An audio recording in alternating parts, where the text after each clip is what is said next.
Hello बच्चों, good evening. आपका अपने YouTube channel Albert classes by Marjit में स्वागत है।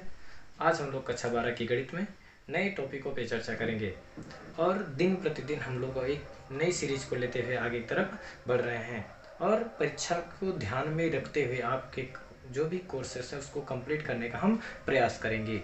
ठीक है, देखिए जो टॉपिक हमारा क्या है, निश्चित समाकलन चल रहा है, जो कि हर परीक्षाओं में बहुत ही अहम रोल निभाता है।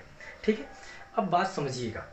निश्चित समाकलन, जिस तरह से समाकलन करने के लिए भी अनेक विधियां थी, उसी तरह से इसमें भी क्या है, उन विधियों का उपयोग आवश्यक है। जैसे इसमें अभी हम लगाएं, अभी तो कॉमन विधि से समाकलन, निश्चित समाकलन किया जा रहा था, जैसे नॉर्मली रूप से होता है। अब इसमें भी प्रतिस्थापन विधि का भी उपयोग किया जाएगा। बस देखिए, थोड़ा सा ज़्यादा कुछ अंतर नहीं है।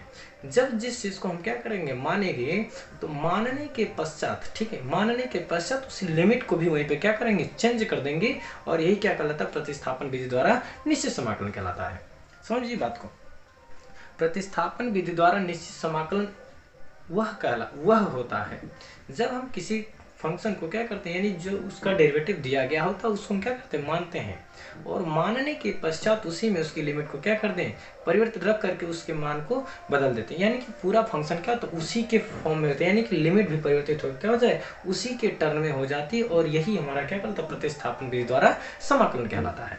चलिए देखते हैं, हम लोग करने का प्रयास करते हैं।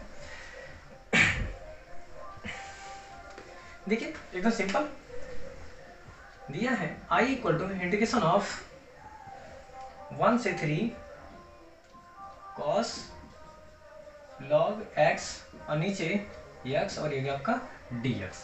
देखिए हमने आपको एक बात बताई है, बस हमारी बातों को ध्यान से समझें, क्योंकि जो चीज़ें आप करते हैं ना, उसको आप पहले व्याख्यात्मक रूप में सुनने का प्रयास करें, तब तो आप सवाल को आसानी से कर सकते हैं, नहीं तो आप अन्यथा नहीं कर सकते हैं। ठीक है, पढ़ाने वाला कितना भी मेहनत करके आपको पढ़ा दे, चाहे वो कुछ भी कर दे, आप नहीं समझ पाएंगे जब तक उनकी बातों को आप ध्यान से न सुने। ठीक है, और उसके बाद भी आपके अंदर क्या होना चाहिए, जुनून होना चाहिए कि हमें भाई कुछ करना है। ठीक है, देखिए करते हैं। अब देखिए, इस तरह का पहले समझो कि लिमिट नहीं है ही नहीं। ठीक, क्या समझिए कि लिमिट है ही नहीं, लिमिट को हटा करके आप काम करिए। अब देखिए, आप समझिए कि समाकलन करना, तो हम समाकलन क्या करेंगे। देखिए इसके कोई फंक्शन होगा, ये फंक्शन है, इसका ये डेरिवेटिव दिया गया है, तो मान लीजिए, माना क्या हो जाएगा, माना log x equal to t होगा, तो 1/x dx इक्वल टू क्या हो जाएगा, dt। ये देखो, जब फंक्शन t में है, देखिए अब ये फंक्शन क्या था, x में था, वो बदल जाएगा फंक्शन किस में, t में, तो ये लिमिट किसकी है, लिमिट x वाले फंक्शन की है, तो लिमिट को भी परिवर्तित कर दीजिए। क्या करिए, लिखेंगे लिमिट, लिमिट क्या है, जब x बराबर क्या है, 1, x बराबर 1 है, तो t बराबर कितना होगा, x बराबर 1 है तो x बराबर क्या है, 1 है, तो t बराबर कितना होगा, यहाँ पे देखिए x बराबर 1 रखिए तो t बराबर कितना हो जाएगा, 0, क्योंकि log 1 का मान क्या होता है, 0। और जब क्या हो जाएगा, जब x बराबर 3 तो t बराबर, अब यहाँ पे 3 लिखिए तो कितना हो जाएगा भैया, log 3 हो जाएगा। ठीक है, बस और कुछ नहीं करना है, क्या हो जाएगा, log 3 हो जाएगा। चले, अब देखिए लोअर लिमिट कौन है, ये है लोअर, इसे L लिख लीजिए, इसे H लिख दीजिए, ठीक है, या U लिख लीजिए अपर लिमिट। ठीक, तो जाएगा I equal to integration of, अब देखिए, अब ये इस x वाले फंक्शन को नहीं करेंगे, अब t वाले में बात होगी, तो t में क्या फंक्शन आपका cos t हो गया, और ये हो गया आपका dt। तो अब देखिए यहाँ पर लिमिट क्या है, पहले है 0 और ये है बाद में log 3, बस और कुछ नहीं करना है, आप इधर चुटकी हम कर लेंगे समाकलन को।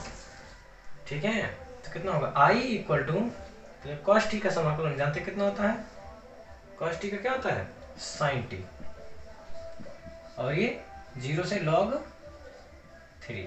अब क्या रखिए, upper limit minus lower limit, तो जाएगा sin t की जगह log 3 हो गया, और माइनस sin 0, sin 0 का मान 0, तो जाएगा आपका sin log क्या हो जाएगा 3, बस लग गया। उम्मीद करता हूँ आपको समझ में आ गया होगा।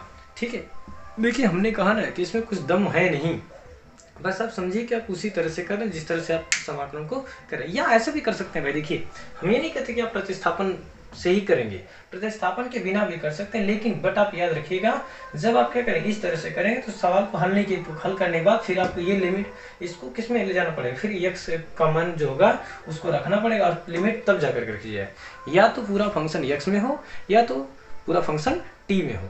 देखिए लिमिट यदि x की है तो फंक्शन भी x में होना चाहिए, यदि लिमिट t में है तो फंक्शन भी t में होना चाहिए। ठीक है, चलिए नेक्स्ट एक अगला सवाल भी देख लेते हैं इस पर।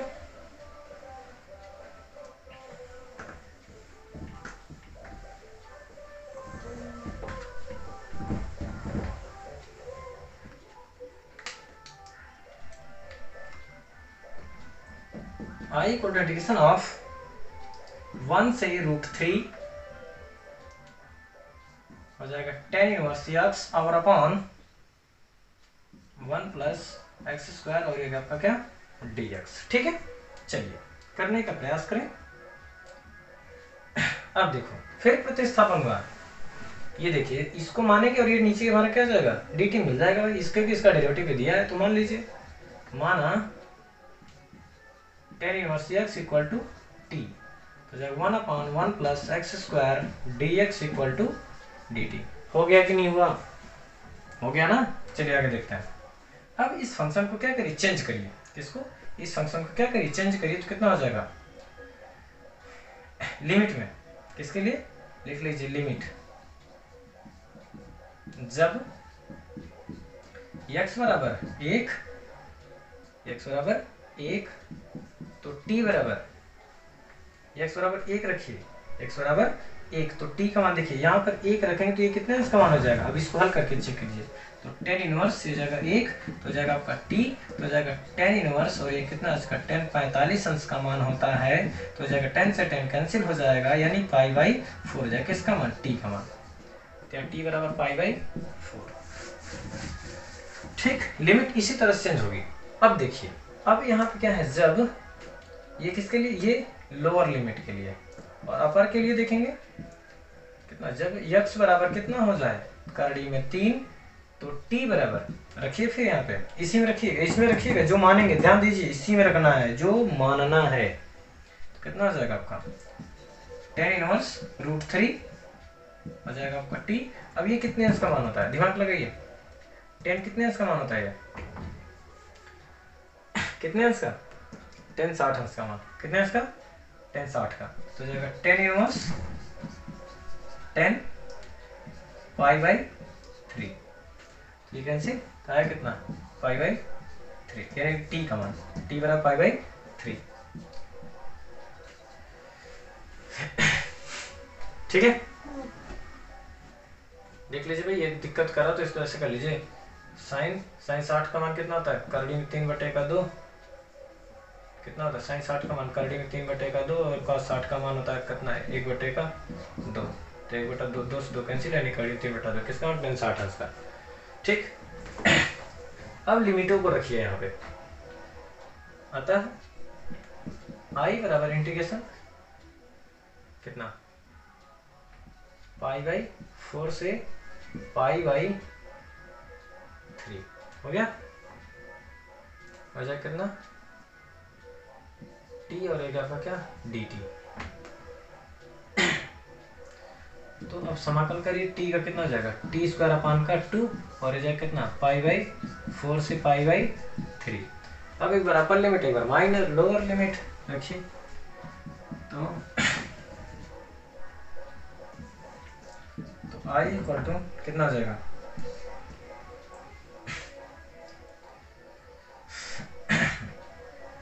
एक बटा 2 कॉमन मान लीजिए 1/2 कितना हो जाएगा टी स्क्वायर ना, तो टी स्क्वायर के जगह कितना π/3 का स्क्वायर माइनस π/4 का स्क्वायर 1/2 तो जाएगा पाई स्क्वायर 3 3 का 9 माइनस पाई स्क्वायर हो जाए 4 चौक का 16 तो जाए कितना पाई स्क्वायर बटे का 2 कॉमन है बचे कितना 16 नामा 144, कितना 16 नामा 144, और ये कितना हो जाएगा,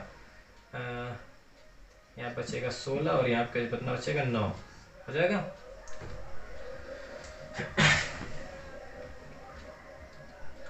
अब कितना बचेगा यहाँ पे, तो जाएगा आपका, तो जाएगा पाई स्क्वायर बटेगा 2, और 16 में से हो गया कितना 7, 7 और बटा कितना 144, तो कितना आ जाएगा 7 पाई का स्क्वायर, 44 दूना 100, 2 चौका 8, 2 चौका 8 और 2 एक 2, 288। ये क्या है आपका उत्तर है। ठीक है, उम्मीद करते हैं कि आपको समझ में आ रहा होगा। अब तक जो चैनल पर नए हो, चैनल को लाइक से सब्सक्राइब करना ना भूलें। देखिए कुछ मेहनत तो हम भी आपके लिए कर रहे हैं, तो आपका भी फर्ज बनता है कि गुरु जी के लिए भी कुछ ना कुछ किया जाए। तो आप बस हमारे लिए कुछ ना करें, बस हमारे लिए बस एक छोटी सी रिक्वेस्ट, आप जितना ज़्यादा से ज़्यादा सके शेयर करने का प्रयास करें, लाइक और शेयर करते रहें बस। ठीक है, चलिए एक सवाल और करते हैं। देखिए हम प्रॉपर्टियों को भी नहीं लेंगे, प्रॉपर्टी को नेक्स्ट लेक्चर में किया जाएगा। ठीक है, देखिए I equal to integration of 0 to π/2 कितना आपका cos x और e के पावर sin x और एक आपका dx। देखिए आपके लिए बस खाली सवालें कराई जा रही इसमें। फिर मानिए, माना किसके द्वारा समाकलन से, प्रतिस्थापन विधि द्वारा निश्चित समाकलन है, तो माना कितना हो जाएगा sin x equal to t, तो sin x का कितना हो जाएगा डेरिवेटिव cos x, तो हो जाएगा कितना आपका dx इक्वल टू कितना हो जाएगा dt। देखिए यहाँ पे cos x dx है, तो लिमिट को भी चेंज कर लीजिए बच्चा, तो लिमिट कितना हो जाएगा, जब x बराबर 0 तो t बराबर x बराबर 0 तो t बराबर भी 0 को, क्योंकि sin 0 का मान 0 यानी कि यही होगा 0, यहीं पर रखिए। और जब x बराबर कितना होगा π/2, तो यहाँ पे sin π/2 sin 90 का कितना होता है जी 1 होता है, यानी कि तो t बराबर 1 हो जाएगा। ये होगा ये लोअर और ये जाएगा क्या आपका अपर, ये लिख लिया है। तो I बराबर इंटीग्रेशन ऑफ लोअर का मान 0 से 1 कितना हो जाएगा आपका e के पावर t और ये जाएगा आपका dt, तो जाएगा समाकलन e के पावर t का t ही होता है और ये 0 से 1 होगा। अब रखिए अपर लिमिट माइनस लोअर, तो e के पावर 1 माइनस e के पावर 0, तो ये 1 e होगा और इसका माइनस का 1 हो जाएगा, ये आपका क्या होगा i बराबर हो जाएगा। ठीक है, उम्मीद करते हैं आपको समझ में आ गया होगा। अभी तक जो चैनल पर नए हो, चैनल को लाइक से सब्सक्राइब करना ना भूलें। चलिए एक सवाल हम आपके लिए दे देते हैं, इसे आप करने का प्रयास करेंगे। इस तरह के सवाल आपको बताई गई हैं।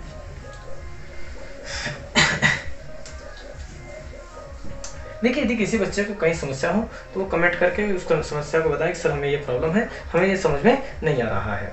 ठीक है, I equal to integration of 0 to 1 और x बटेगा 1 प्लस एक्स स्क्वायर, और ये कितना हो जाएगा यहाँ पे 1/2 और जाएगा क्या dx।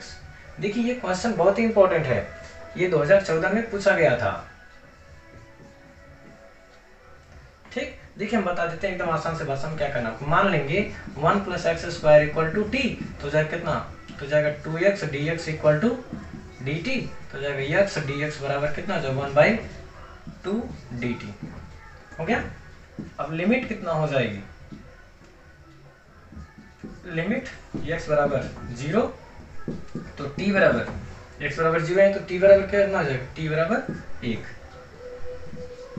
और जब x बराबर 1 होगा तो t बराबर यहाँ पे 1 रखेंगे ना, कितना 1, तो 1 का स्क्वायर 1, तो 1 कितना जगह 2, ये हो जाएगा लोअर और जाएगा आपका अपर। सही, दोनों मानों को यहाँ पर रखने का प्रयास करें। तो I equal to integration of lower limit 1 upper limit 2 और हो जाएगा कितना आपका यहाँ पे 1/2 बाहर होगा और हो जाएगा कितना 1/, t के पावर सॉरी ये जाएगा t के पावर 1/2 और एक आपका क्या dt, तो जाएगा 1/2 और जाएगा कितना 1 से 2 और t के पावर माइनस 1/2। हो जाएगा क्या आपका dt। तो समाकलन करेंगे तो कितना हो जाएगा, यहाँ पे दिक्कत है थोड़ा सा, 1/2 तो कितना आ जाएगा t की पावर -1/2 प्लस का 1 तो जब -1/2 प्लस का 1 और ये कितना हो जाएगा 1 से 2, यहाँ पे 2 रहेगा। ठीक, चलिए तो i इक्वल टू,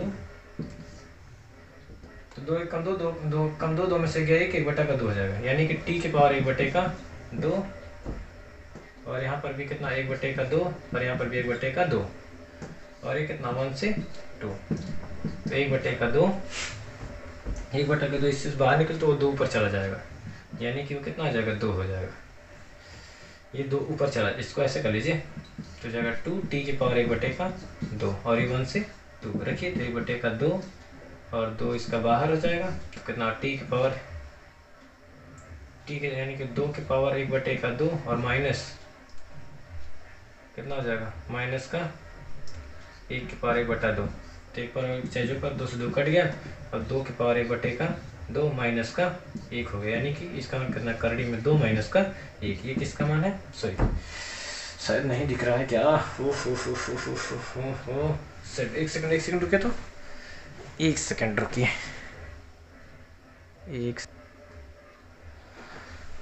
अब आपको दिख रहा होगा कितना हो सकेगा करीब 2 माइनस 1, ये इसका क्या है आंसर है। ठीक है, उम्मीद करते हैं आपको समझ में आ गया होगा। लीजिए हमने कहा था आपके लिए, ये तो हमने ही हल कर दिया भाई, ये तो बहुत नाइंसाफी हो गई। चलिए एक आपके लिए कर देते हैं, ये वाला हम नहीं करेंगे, इसको बताएंगे भी नहीं। आई को इंटीग्रेशन ऑफ 0 to पाई और ये कितना हो जाएगा आपका dx अपॉन 5 प्लस का 2 cos x, और ये आपको करना है। ठीक है, ये आपके लिए क्या है होमवर्क है। ठीक है, कोई बेईमानी नहीं करेगा, ईमानदारी से लगा करके आप बताएंगे सर हमारा उत्तर इतना आ रहा है। हम सभी लोगों को उत्तर चेक करेंगे, सबका कमेंट बॉक्स में आना चाहिए। ठीक है, अब मिलेंगे हम लोग नेक्स्ट वीडियो में, तब तक के लिए धन्यवाद।